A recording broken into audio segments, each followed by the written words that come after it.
I did want to start by thanking the EPIF for again organizing this important event, Payments 2.0, delivering the European single market.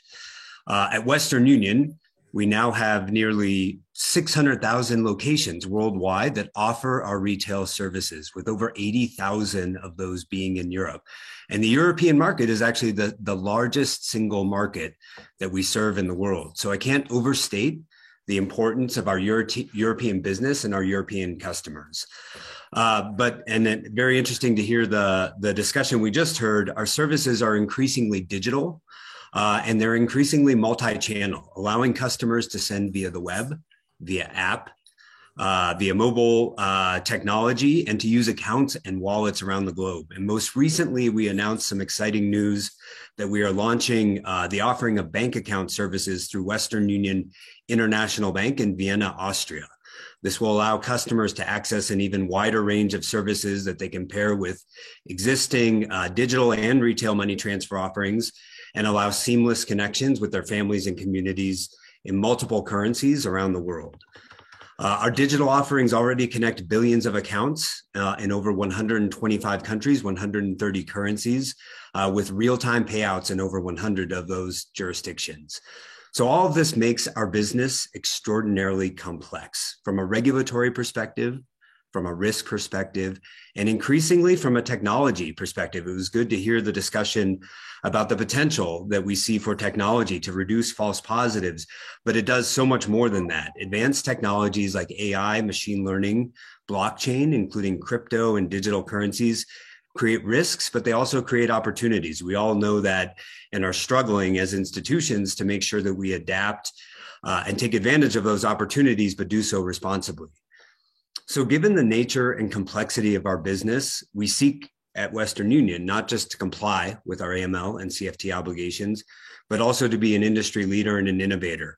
We believe that building the overall integrity of the financial system that supports global money movement is actually good for all of us. Whether it's our services or the services of other institutions, we think all of it comes together and it is absolutely critical as we move forward and we evaluate and progress with the types of evolution that's happening at the regulatory level in Europe. Our regulators, customers, and business partners expect that we support a functional, efficient, secure, and well-regulated, but not over-regulated financial system. And in connection with that, we've invested at Western Union over $1 billion between 2015 and 2019 to build compliance capabilities. And these are investments that haven't stopped. We continue them today, and we continue to evolve with the changing risks, regulations, consumer behavior, and business opportunities. Just as we must constantly evolve our business and compliance capabilities, we're really pleased to see the continued evolution of European regulations. I think we can all agree that the changes have become necessary to achieve common goals that we have for a secure and efficient financial system that protects our customers and communities and also promotes financial inclusion and technological and product innovation. It's important to look at all of those items together. And we think that the AML package certainly addresses much of that, although there are details and specifics that we'll need to continue to work on. It's important that we not exclude communities and individuals from the financial system, while at the same time allowing institutions like Western Union and others to continue to take a risk-based approach. So knowing that this change is needed, we welcome the EU AML package, especially harmonization that will take place from moving from a directive to a regulation. We believe that's an important step that will provide better security and certainty for consumers, and will also allow governments, obviously, to better implement mechanisms to prevent abuse of the financial system.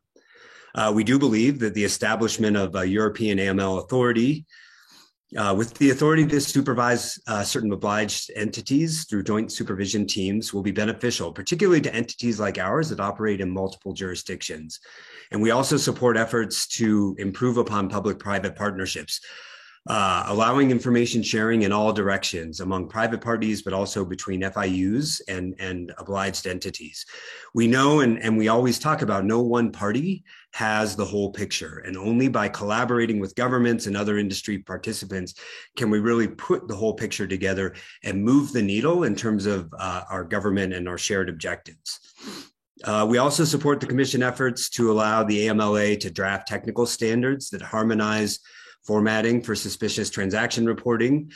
We know that we're best served as institutions if we spend our time on the substance and not on the technical aspects, where we can harmonize and then quickly get information where it needs to go without trying to rationalize disparate frameworks around different member states.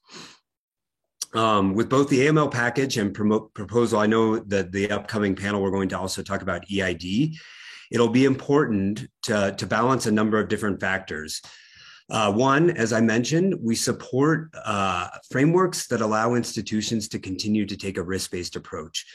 This means we would advocate for mechanisms that are not overly prescriptive in terms of their requirements, but allow institutions to identify and mitigate risks specific for those institutions and specific to the services that they offer in the marketplace. Again, overly prescriptive requirements don't necessarily help mitigate risk, but instead cause inefficiencies within those institutions and ultimately don't move the ball forward in terms of overarching objectives. We also believe that the rules should increase access to formal financial services, not decrease them. Onerous obligations sometimes, as we all know, force communities and individuals out of the formal financial sector and into the informal sector, where things are always less opaque and services are oftentimes less comprehensive. So rules should accommodate communities like migrant communities and others who may struggle to meet overly stringent requirements and make sure there's a place for them in the formal financial sector.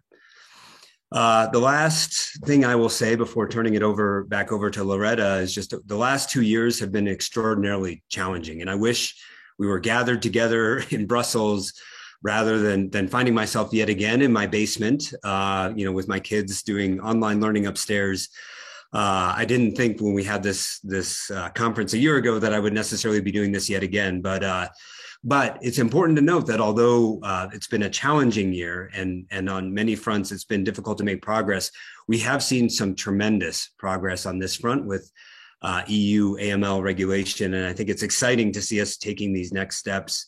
A lot of challenges yet to be discussed and overcome, but I think this progress has been incredible over the last year, given the environment that we're operating in. So I'm looking forward to the panel discussion on EU AML regulation as well as EID. And with that, Loretta, I believe, turn it back over to you to introduce the panel.